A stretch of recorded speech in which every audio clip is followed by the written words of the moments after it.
Well, welcome everybody who is currently on. I'll get us started as my clock says 1 o'clock sharp. My name is Genevieve Brooks, and I serve as the youth director over at White Memorial Presbyterian Church in Raleigh. But you didn't come for me. You came for the Reverend Joe Clifford from Myers Park Pres.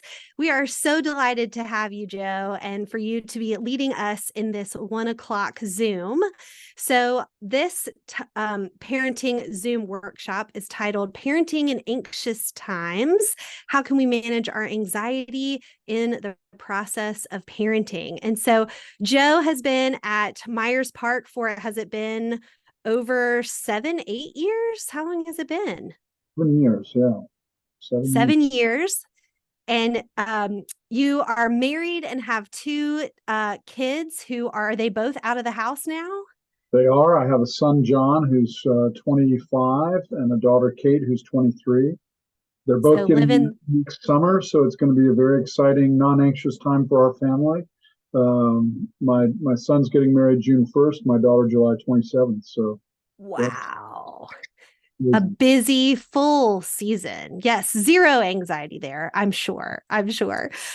Well, the get to know you question that I have is actually from a common friend that we have, Sarah Lear, because you at one point were in ministry in Dallas, Texas, and she wonders what was your favorite queso from when you were living in Dallas, Texas? Throwing it back. Oh, there was an amazing queso dip that was at a restaurant in Lakewood, and I want to say it was Max, and it had. I'm hesitating on that because in Charlotte, I haven't thought about that queso in a long time, and in Charlotte, there's Max Rib Shack, and Ooh. that's not. But I think it was called Max, was Tex-Mex place in a part of Dallas known as Lakewood in East Dallas, and they would have they would have chorizo in it and jalapenos, and you could get it with like some avocado in it, and it was just sinfully delicious. Oh, simply delicious. A great way to start out our late lunch crew. Get you real good and hungry for the parenting of youth information. Well, Joe, thank you for being here. And I officially pass the microphone to you. Okay, well, thank you very much. I appreciate that, Genevieve, and it's great to be with you all. And thank you for your interest. Before I dive in, there's a lot of books on family systems theory, which is what we're going to be talking about today, which I think is a tool to help us live amidst our anxieties and the anxieties of society. But I'm in the middle of a book now by a woman who's a new teacher to me on a workshop that I'm part of each month with the Bowen Center in Washington, D.C. She is Dr. Kathleen Smith, and her book is Everything Isn't Terrible. And I think it's probably in reverse for you guys, but Everything Isn't Terrible by Kathleen Smith. Uh, she, uh, she's talking about family systems principles, and but she does it in a very um, easily communicated way. And the subtitle of that book is "Conquer Your Insecurities, Interrupt Your Anxiety, and Finally Calm Down."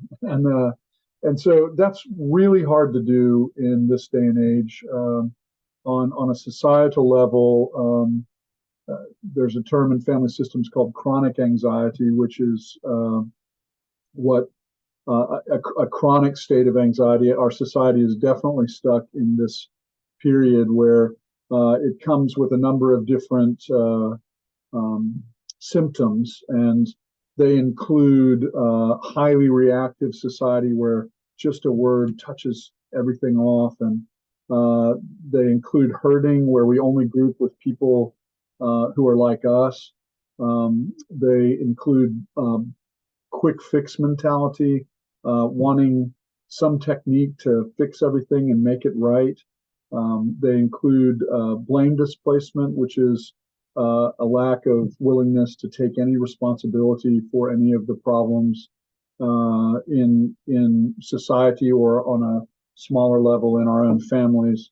Um, and then they also include a lack of self-differentiated leadership, which contributes to and is a product of the other four symptoms. So when you look at our society, our nation, our world, and increasingly many of our families, we are living in a state of chronic anxiety right now, which is really toxic. And um, I just I don't I try not to let little incidents kind of define trends for me, but it feels like the number of incidents, even in our church, we're just getting more and more people showing up needing help, people who are showing up in settings.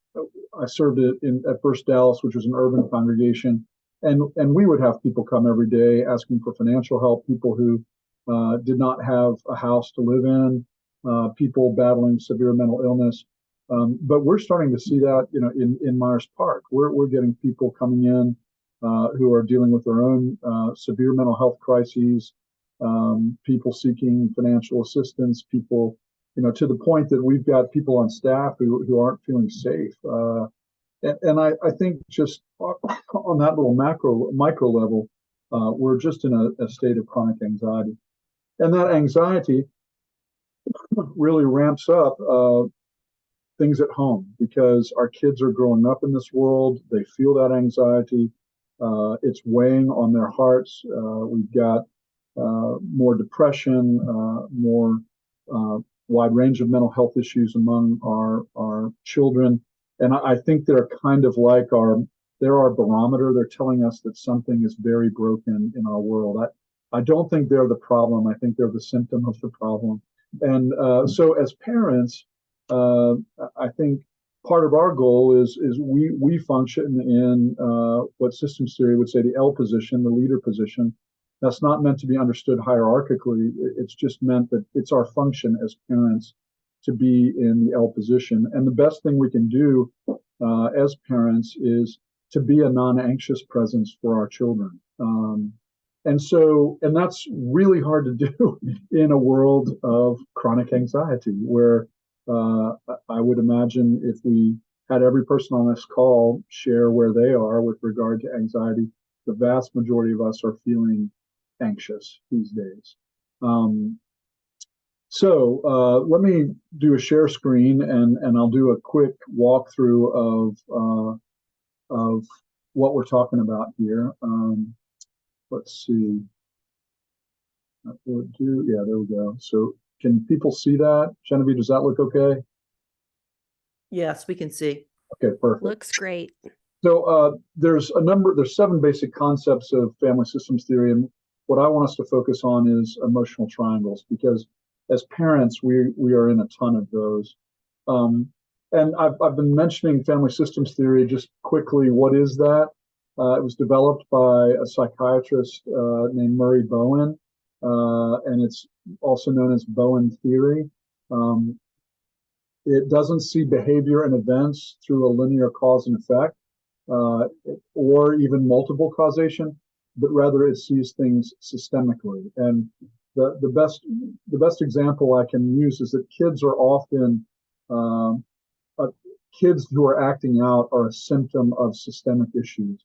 Rarely is the problem simply the child. I mean, I would say never is the problem simply the child. If the child's acting out, there's something happening systemically that's creating that, and the anxiety of the system comes home to rest on the teenager. In some instances, sometimes it's on one of the parents. Sometimes it can take different forms, but that anxiety usually finds a person to land upon in a system, and they become what's called the identified patient. And systems theory would view them not as the problem, but as a symptom. So we focus on the processes in the system, not on individualized symptoms. So, we don't just try to lower the symptoms, that the acting out.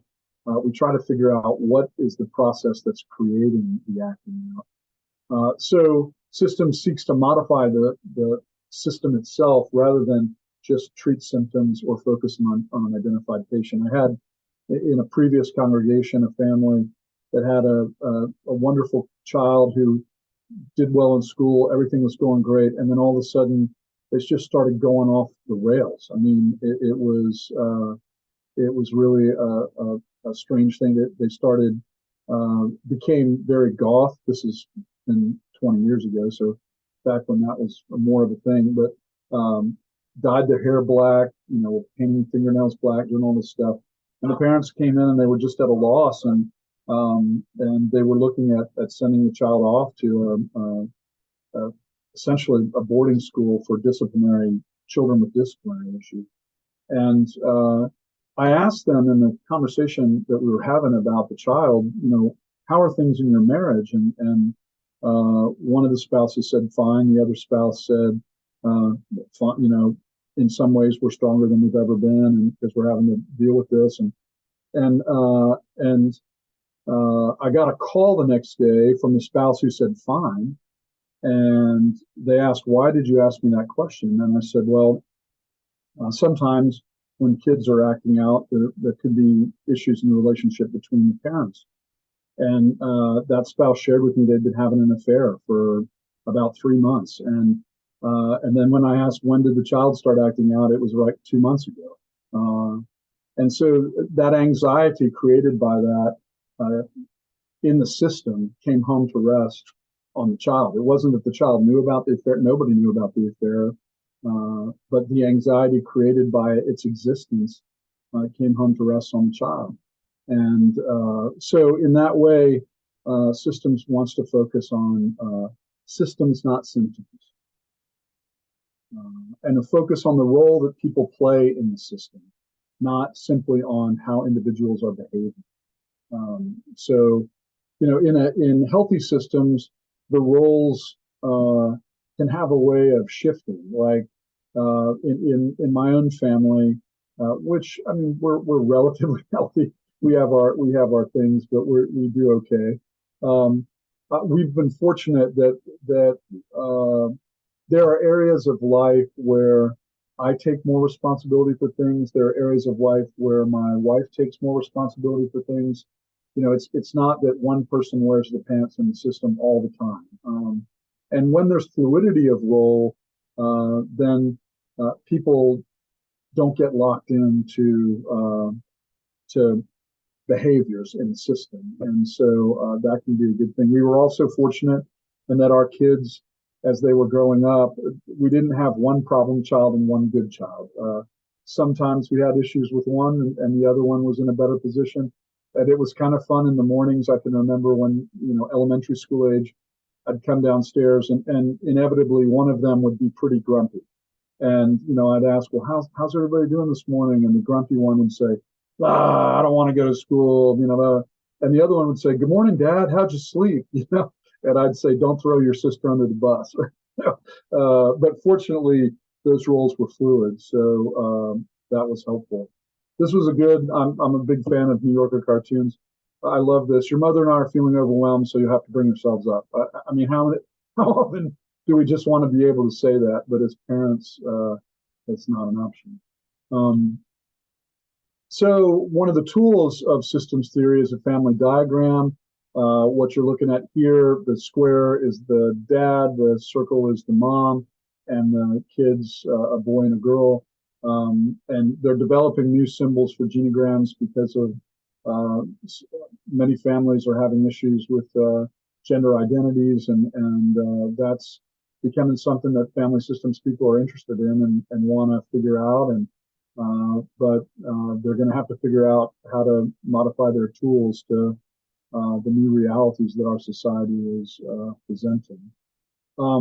Generational transmission is one of the concepts of family systems theory.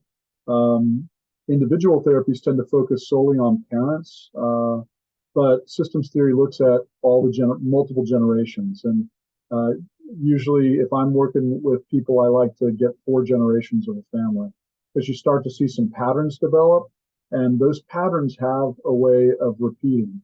And it's not always the exact same. As Mark Twain said, history doesn't always repeat itself, but it does rhyme.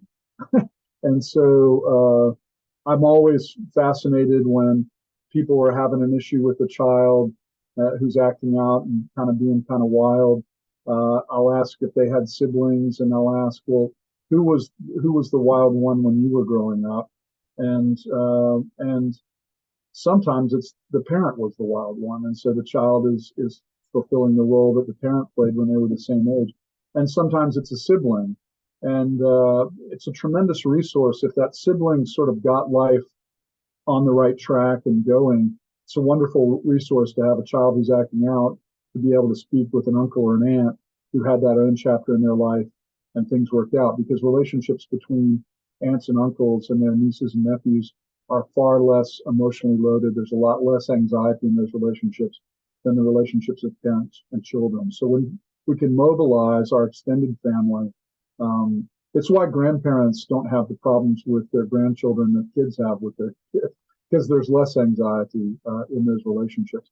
And when we can mobilize those in dealing with challenges that come up, that's a really helpful resource. There are also issues that get passed from generation to generation. Sexual acting out, issues with money, issues with drinking, issues with separation or divorce. There's even, family systems has a term of an illness of choice, which is it's meant to be, it's not funny, but it is predictable that we tend to think that families that have, say, for example, a lot of abdominal issues, that's purely biological. And certainly there's a biology to that, but anxiety creates biological realities in our bodies. And particularly when there's highly anxious systems, the chemicals created by that anxiety have a way of creating biological realities in our guts and in the abdominal and the digestive tract. And so when you see in multiple generations a lot of digestive tract issues, that's usually a sign that there's some chronic anxiety and it's manifesting in that way. Again, I don't deny the realities of our DNA and our biology, but I think we're definitely learning that the walls separating those two things are far more fluid than people imagine them to be 50 years ago. This is my family, and just to show you what a family systems diagram looks like, a family diagram. I'm at the bottom. I don't know if you can see my arrow, but Joseph John Clifford, that's me. My father, Daniel James Clifford, my mother, Betty Jo Traeger. I was distant from my father. He had a lot of mental health issues and self-medicated with alcohol, and I was very close to my mother. Their relationship between the two was pretty conflictual. And so an example of a multi-generational transmission in my family, I've got 4 generations of distance and cutoff between fathers and sons. And that's a generational pattern that has repeated, thankfully, as I became aware of that.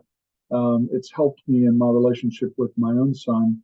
And at 25, we have a healthy relationship compared to where people were at a similar phase with their fathers on both my father and my mother's side.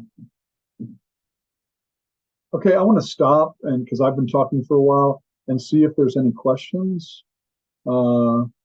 Just as we go, I haven't been watching chat, but you can either feel free to speak up, or if you have a question that you want to put on chat, I'll be happy to answer them.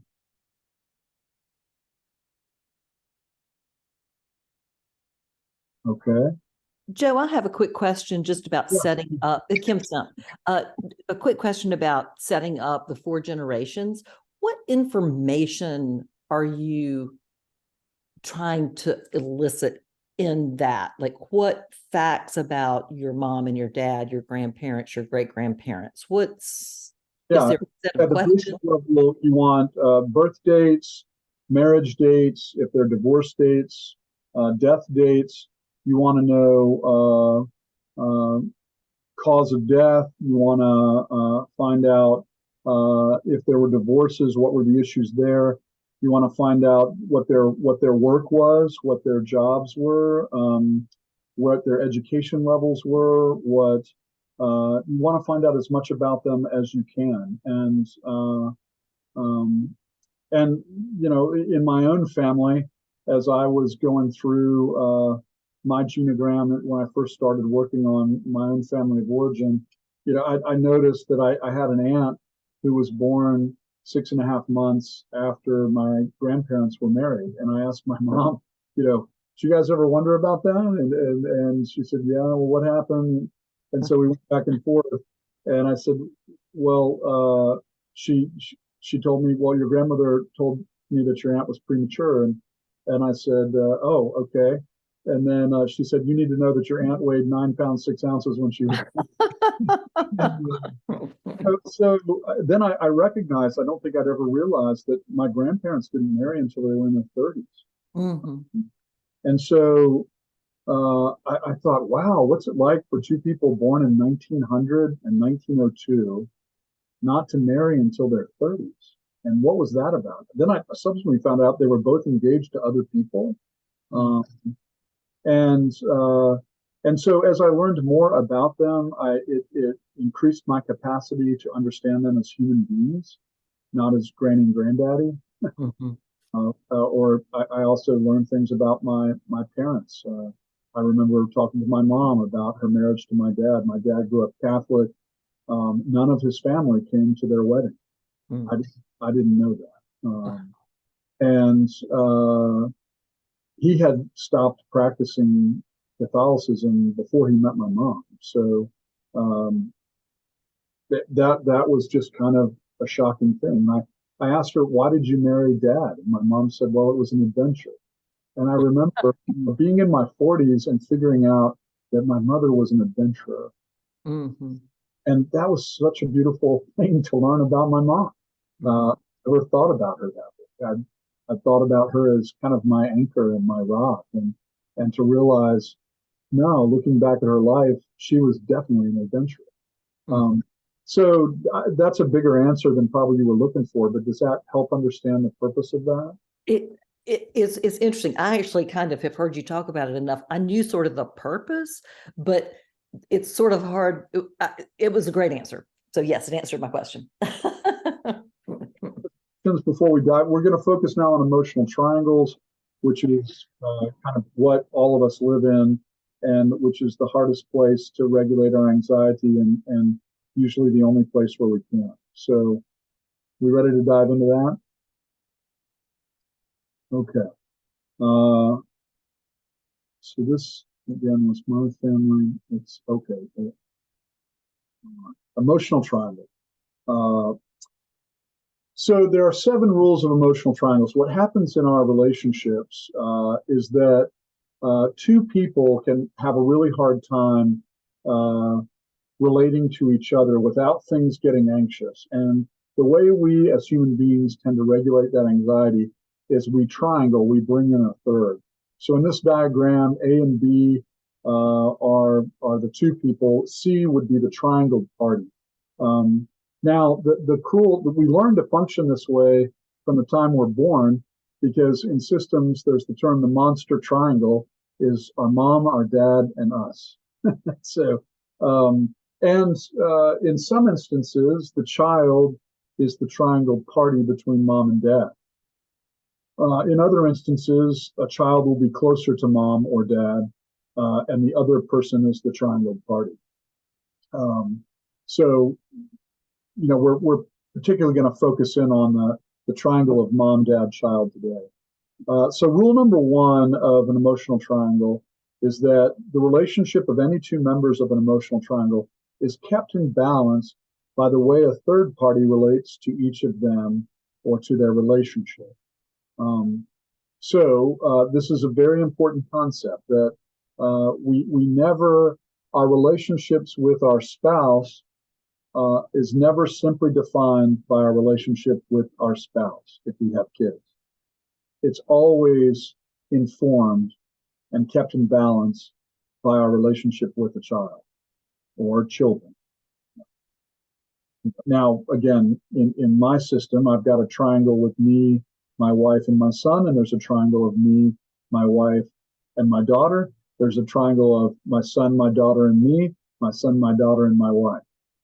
So there's all those different triangles working at once. And this comes into play last night. Our daughter, who loves to get things done, and Michelle has helped me understand my daughter is a 1 on the Enneagram, for those of you who have spent any time in that. And she likes to get stuff done, and when she's doing it, she wants to get through it, and she sets her mind to it, and she knows she's right about it. And so we were dealing with sending out the save the dates for her wedding, and she sent me a picture of it. What do you think, Dad? In typical dad fashion, I said, I think it looks awesome. Go for it. And then Jennifer had a long day at work yesterday, and she didn't have time to talk to Kate during the day about it. She got home after she went to her table of 10, and so it was about 9:30 at night before she had a chance to respond. And she had some edits to offer, and my daughter did not want to hear it. Well, there's the triangle right there. So, and in some ways, my relationship with Kate, my telling her it looked fine, great, go for it, that impacted the relationship with my wife. So we're never just two of us. There's always a third within our families. And that's just a basic principle of the theory. If you are the third party in the triangle, it's generally not possible to bring change for more than a week. And systems people will say that's why we need to go see our therapist every week. It's not possible to bring change for more than a week to the relationship of the other two parts by trying to change their relationship directly. So in the diagram that's on the screen, if A tries to change the relationship between B and C, that doesn't work for more than a week. So in a therapeutic triangle, like a couples therapy, the triangle is husband, wife, and the therapist. And so if a therapist works on changing the way that husband and wife are relating to each other, that will not work for more than a week. And so, and that's what we try to do a lot. I think in the parenting triangle, a lot of times one parent is trying to impact the relationship of the other parent with the child, and that's impossible. Or in a different situation, if a mom and a daughter have a close relationship, the father wants to be closer to the daughter or closer to the mom, they might try to impact that relationship that they have with each other to try to get what they want. But it's just not possible to bring lasting change by impacting the side of a triangle that you're not in direct relationship. Does that make sense? I hope that makes sense. I'll stop after the end of the 7 rules, and then we can talk. Third rule, attempts to change the relationship directly ultimately have the opposite effect. This is very important in emotional triangles. So the classic example of this for me was, in me and my daughter and her middle school boyfriends, if they even called it boyfriends, but she dated or was going steady with a guy who was just a nightmare. And I called him the fundamentalist Eddie Haskell. He was the typical, good afternoon, Reverend Clifford. How are things going at the church? And in the meantime, he was encouraging our daughter to lie. He was texting things that were highly inappropriate. And I had come across this, and so at one time he came over to our house, and those were good afternoon, Reverend Clifford. How are things at the church? And I said, son, I've read every text that you've ever sent my daughter, so don't pull that with me. And thankfully, within a couple of weeks, they were no longer going steady. But if I had said to Kate, you really shouldn't date this guy, he's not a good kid, he would have infinitely become more attractive to her at that moment. So, if you try to change that relationship directly, it's going to have the opposite impact. And again, in another situation, we're talking about dealing with our anxiety. You know, when one parent is not as close to children as the other parent, that does create anxiety. And we have a tendency to want to take responsibility for those other relationships, but we really can't. And when we try to do that, this rule will tell us that it will ultimately have the opposite effect. Rule number 4. To the extent that the third party attempts to unsuccessfully change the relationship of the other two, the third party will inherit the stress of the other two. This is a very important concept. And again, I can give you an example from ministry. And anytime I use an example, I always change the variables. I would never betray a confidence of a counseling relationship. But I think it's helpful to give examples, and I changed the variables so that people would never be able to guess who I was talking about. But in a previous church, a couple, we were similar age. We were friends with them, which is another reason why pastors are not good therapists, because we get too invested in the relationships because we care about people and we can't be neutral. And a good therapist takes a neutral stance in the life of the people they're talking with. And so they were having marital issues, and things were not going well. And I took them as a case study to one of my family systems workshops. And I was presenting, and I made the statement, the other night I was lying awake. I couldn't sleep, thinking about what was going on with this couple. And as I was making the presentation, my coach, smiled, and I was like, this isn't funny, And then when I finished, he said, let me ask you a question. You said you were lying awake, worried about them. Do you think that they're lying awake at night, worried about their marriage? And I said, I have no idea. I would imagine so. He goes, well, what happens if you asked?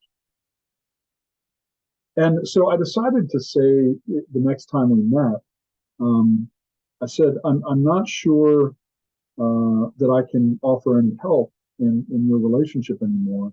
And that the one spouse said, why? And said, well, I think I might be more concerned about the future of your marriage than you two are.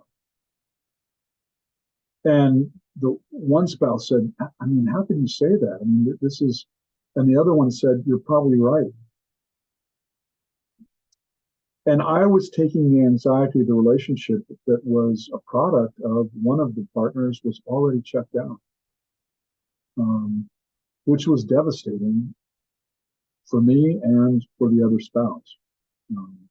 But we weren't going to accomplish anything if the one person was already checked out. Just wasn't going to happen.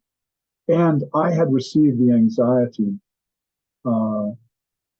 for the spouse who was checked out. I was receiving that because I was trying to bring them closer together. And my efforts to do that, I got the anxiety of the relationship came to me. And there was nothing I could do to impact that. I had a relationship with the husband and a relationship with the wife.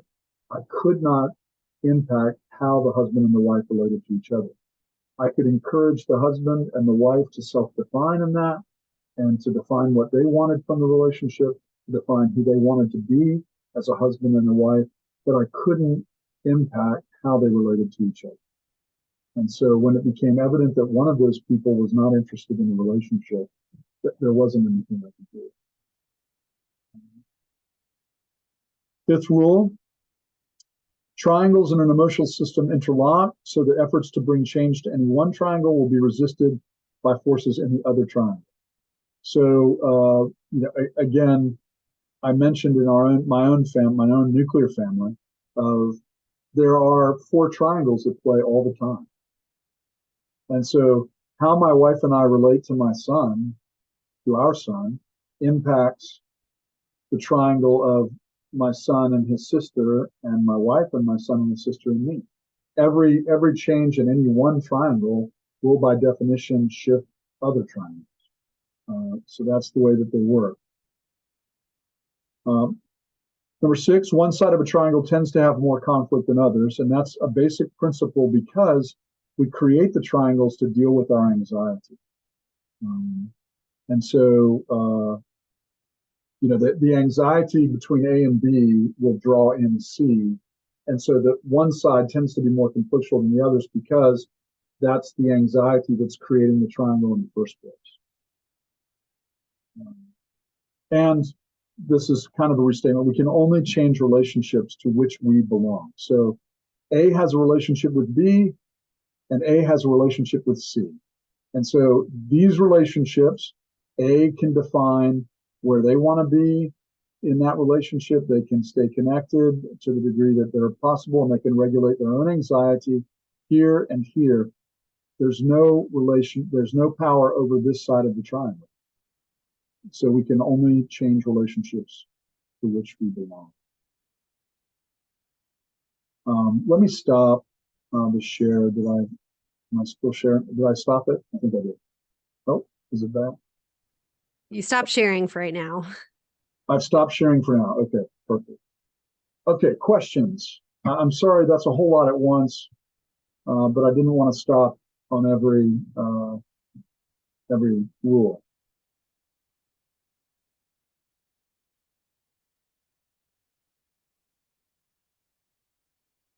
Wow, I've really wowed everybody, I guess.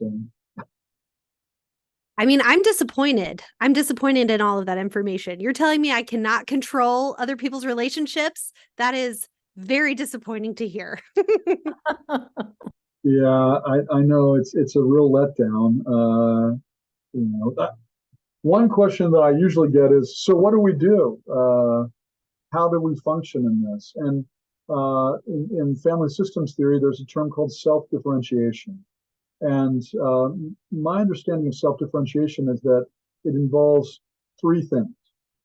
The first is self-definition, defining yourself in relationship with another. Particularly as it relates to family relationships, defining what's important to you, what you're willing to do, what you're not willing to do, having an understanding of what your values, your principles are, and having the capacity to live by that. That's self-definition. Okay. I remember my wife, when we married, I was on a banking executive track, and about 6 months into marriage, I started considering a call to ministry. That was quite a curveball for her. And as part of our discernment, we went to a therapist, and he said to us, you need to ask the 4 deadly questions of your marriage. And I said, what are those? And he was, what do I like about my marriage? What do I not like about my marriage? What do I not like but I can live with? And what do I not like and I cannot live? And the question at the heart of our challenge was, Jennifer was not excited about being married to a minister. And we had to think, we had to define, you don't like the fact that I'm called to ministry, but can you live with it? And if you can live with it, can we define the terms by which you can live with it? And we had very direct conversation and listed out, here are the terms. And she didn't want to be a preacher's wife. She wanted to be able to maintain her own career. I got involved in church because it was important to her. She just never imagined that God would play the cruel trick of calling me to ordain ministry. But she wanted to be able to fulfill her sense of call and her own career. She didn't want to move to the middle of nowhere. There was just some basic things about that. She wanted our kids to have the same opportunities we had had in terms of getting to go to college and pursuing the career paths that we wanted to pursue. But she got very specific about that. So when it came time for me to look for a call, I only looked in communities where where the company she was working for had large operations, and she could continue with her company. And the church I wound up getting called to had almost split because of the over-involvement of a pastor's spouse. And so the last thing in the world they wanted was a pastor's spouse heavily involved in the governance and ministry of the church. So that whole exercise was an exercise in self-definition. To ask those questions. What do I like? What do I not like? What do I not like that I can live with? And what do I not like and I can no longer live with? And then hopefully when you define what you don't like and you can't live with anymore, then you try to figure out a way to change it. And that's the work. So self-definition, that's the first thing. The second thing is connection. And again, in that instance, the therapist helped us connect with each other. He helped us facilitate a conversation between the two of us. Because a lot of times, unfortunately, in a lot of couples, we don't have those kind of conversations. And we emotionally can get distant from our spouses. And so that can be really hard. And when you consider that in relationship to the children, sometimes distance with our spouse, the flip side of that coin is being overly close to our children and not giving them the room they need to grow up and to take responsibility for their own lives. And so, that connection is not as easy as it sounds. I mean, how do we have meaningful connection? And in a world where we spend all of our time and our energy working and caring for kids, when do we get a chance to connect with our spouses? When do we get that opportunity for meaningful connection? So self-definition, connection, and the third, which I teed up as our title for the day, is regulation of anxiety. How, in the process of self-defining in connection with another, my spouse, my child, how do I regulate my own anxiety process? Now, you can't regulate any anxiety other than your own. In the subtitle of Everything Isn't Terrible, one of the subtitles is Interrupt Your Anxiety. How do I calm down? How do I get into a position where I can be that non-anxious presence in the process of self-defining and connecting? That's really hard to do, but it's the most important thing we do, particularly in our family system. So, and there are some ways that we can regulate anxiety.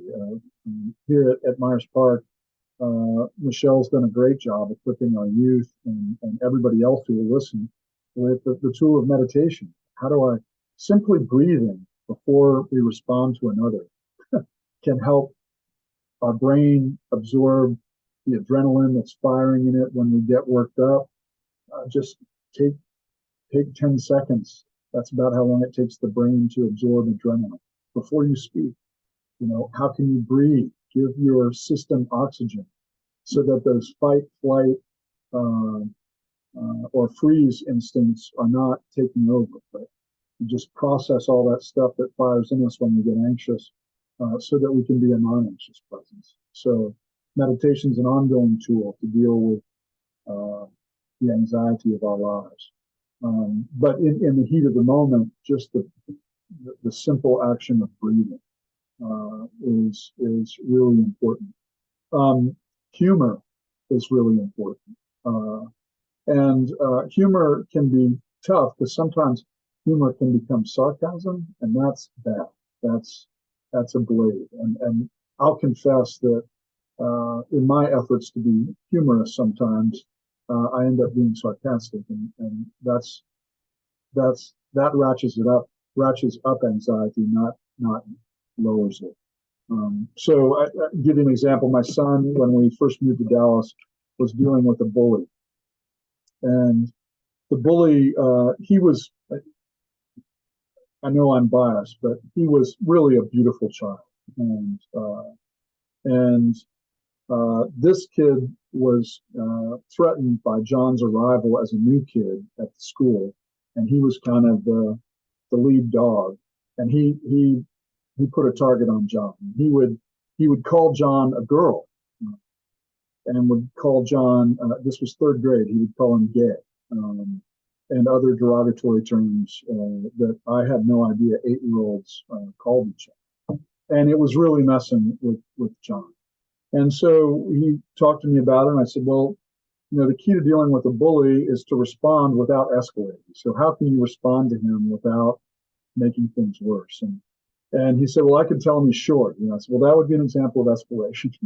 You don't want to do that. And so we worked on it, and finally we came up with that he would respond to the bully by saying, if he said, you're a girl, then he would respond, well, I must be a good-looking one because you keep talking to me. What, do you want to go out? And so what happened is just the conversation helped to ease his anxiety. So every night when I would get home from work, I would say, how'd it go at school today? Did you get bullied? And he's like, no, he didn't pick on me today. And he was almost disappointed because he had been practicing the line. And then after about a week and a half, it happened. And he came home. He said, Dad, it was great. You're not going to believe it. And he repeated what had happened. And he said, I said the line, well, I must be good looking because you keep talking to me. What, do you want to go out? I said, what happened? He said, everybody laughed. And I said, what did he do? And he said, well, his head kind of dropped. And I said, well, what did you do about that? And John said, I just said, I'm just joking, man. And everything calmed down. And then we have a picture of him with that guy at the high school graduation. And they got to be friends. So that was an example of regulation of anxiety through humor. And the best humor that works is self-deprecating. When you take the anxiety and you turn it on yourself. And so, a classic one my mom would shared with me. I don't remember this when I was a small child, but children can have a way of yelling at their parents, I hate you. And it's an expression of their anxiety. And my mom would respond to me, well, I'm not very fond of you right now, but I love you and I'm your mother, so this is what you need to do. It's just kind of the other thing that I remember doing with one of my kids, we had a term in our family called a wall-eyed hissy fit. And so when they were throwing a temper tantrum, and I think it was my daughter was having a wall-eyed hissy fit in our house, and I looked at her and I said, is that the best you've got? And she looked at me like, what? I said, is that the best you can do with the wall-eyed hissy fit? And I said, let me show you how to throw a wall-eyed hissy fit. And I just went, whoa! I fell on the floor and I was flopping around. And of course, she started laughing. And the focus of the hissy fit was over because I could kind of regulate some anxiety through humor. Again, those are some times when it's worked. I've got far more times when it didn't. But it's our role in a leadership position to try to regulate anxiety, not to contribute to it, not to ramp it up. And so when we're yelling, when we get willful with others, that's anxiety. I haven't decided whether or not this is going to make the sermon, but I remember mornings this time of year, it brought to memory, where you've got mornings in the 40s and it's going to be in the 80s or 70s. And when my kids were like 5 or 6 years old, the difference between saying, do you want to wear a sweater? Or would you like to wear the red sweater or the blue sweater? It was noticeably different. To frame things in a way that doesn't set up for conflict. And it's important that as parents, we try to think about that. Again, as kids get older, those frames change and they become more challenging. The final thing that I'll say, and then we'll stop for questions because I think we've got about 10 minutes left. Another term in family systems is the concept of overfunctioning and underfunctioning. So self-differentiation is about a healthy level of function. And what functioning is about taking responsibility for our lives.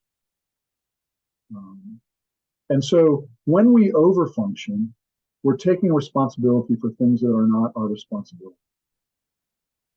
And when we underfunction, we fail to take responsibility for things that are our responsibility. Again, I'll give an example, and I'm violating my rule for sermons. You're never supposed to make yourself the hero of a story, but I had an issue with one of my children that they were terrible in math. And they were lazy about turning in homework. And they would get grades that if they had just turned in their homework, it would have been a letter grade higher, you know. And this was in middle school, and I would fight constantly about, and I just hated doing that.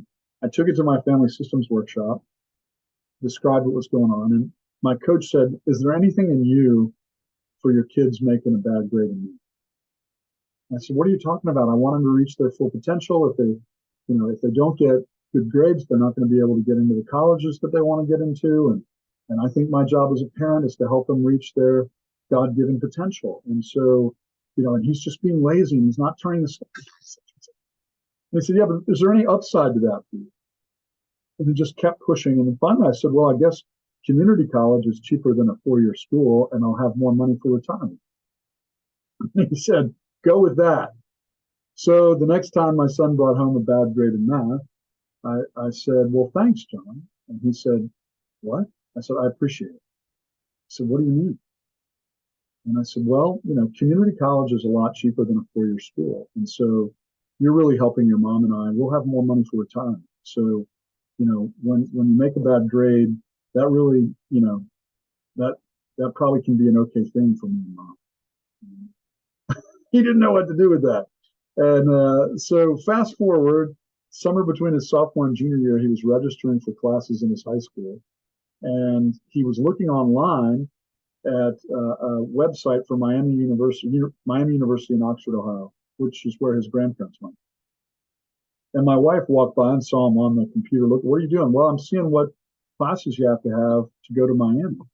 And he said, my wife was stunned. She was like, "Wow, I'm really surprised.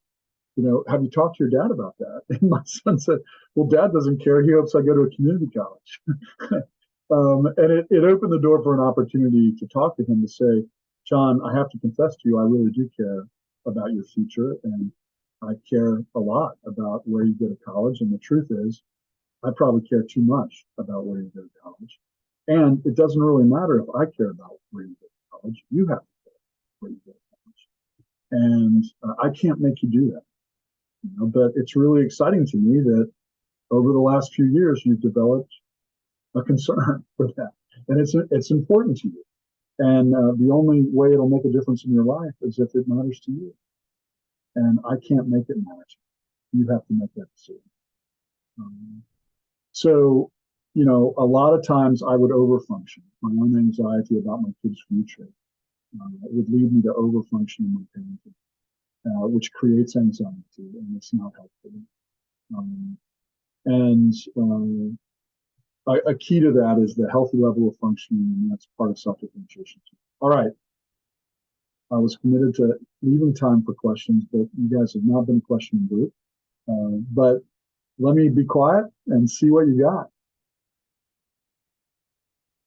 Yeah. Any questions for Joe or about emotional triangles or family systems in the group? I'll throw one out there. Joe, I think one of the many hard things about parenting teenagers is how much agency parents do have in this day and age. Access to teachers, access to grades, access to therapists and counselors, our access to coaches. A lot of times they're a text away.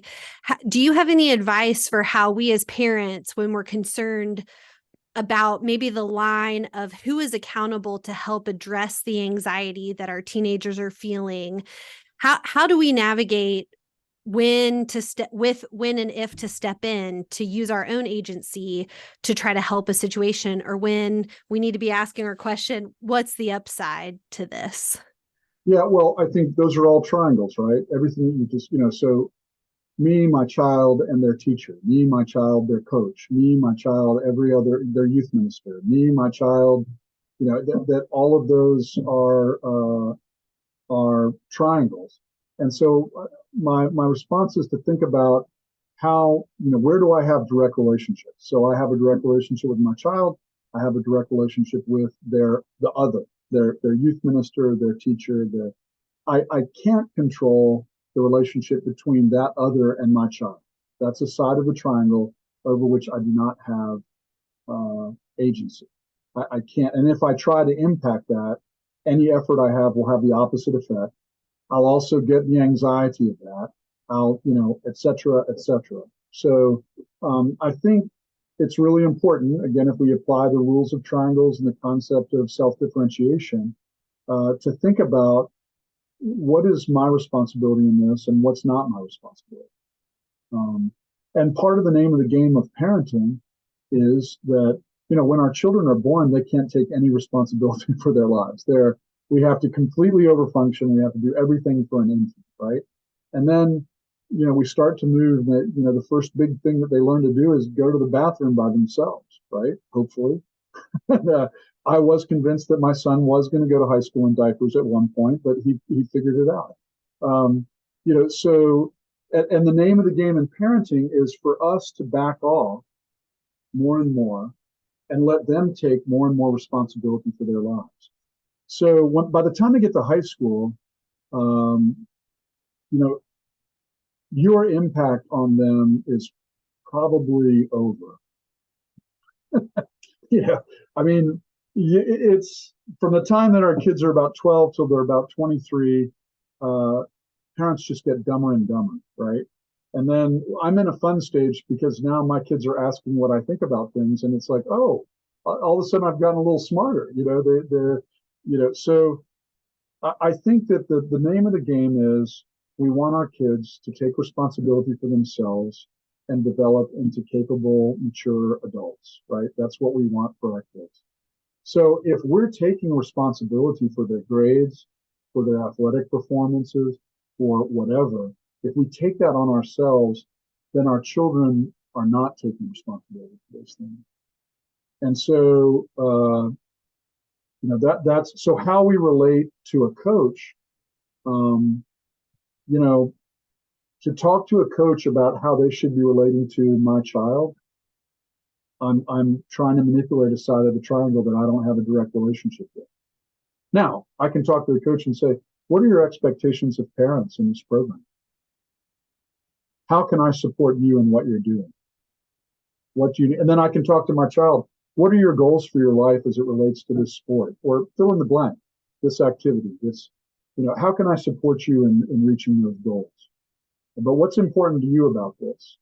Why do you want to give this much time to this? And what do you hope to achieve by doing this?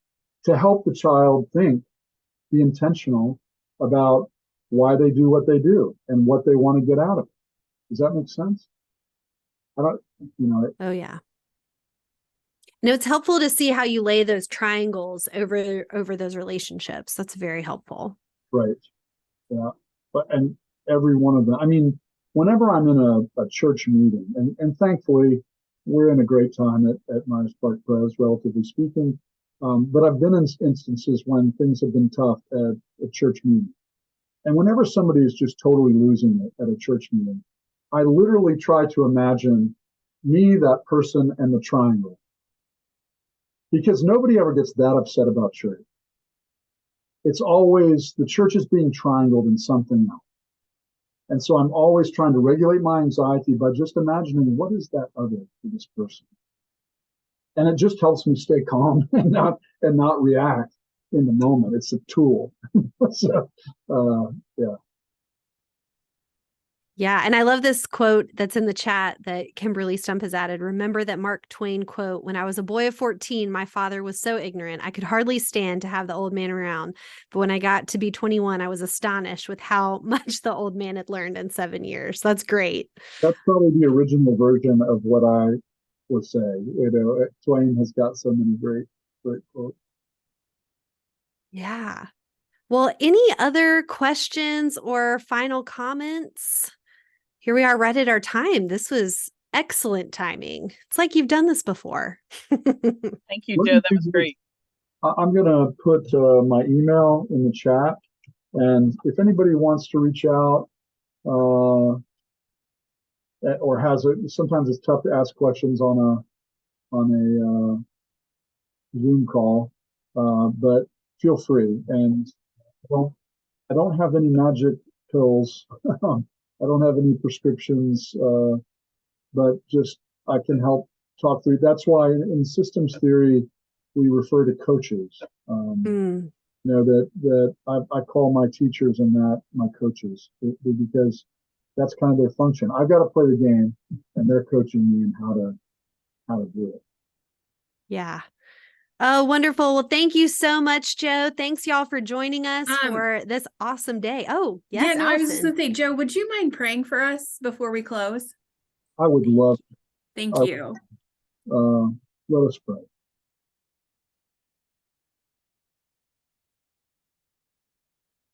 Oh God, only you know the challenges that each of us faces within our lives, within our relationships, within our world. And we thank you for being the one that we can triangle to unload all of that anxiety onto you in prayer and in our walk of faith. You know the demands of our lives. You know the things that push our buttons. You know the anxieties that drive us mad. You know where we need healing, where we need help. You know hope. So God, help us turn to you in those anxious times. Your word says over and over again, do not be afraid. Help us channel that peace that passes all understanding that only you can provide us. That we might face the world in which we live, face the people we love as an unanxious presence. That we might be our best selves for one another. That we might live into the fullness of life that you will for us. We ask this in the name of the one who has shown us is the truth about life, Jesus the Christ. In his name we pray. Amen. Amen. Amen. Thank you. Thank you all. God bless on the ongoing journey of parenting amid these anxious days. Yes, definitely.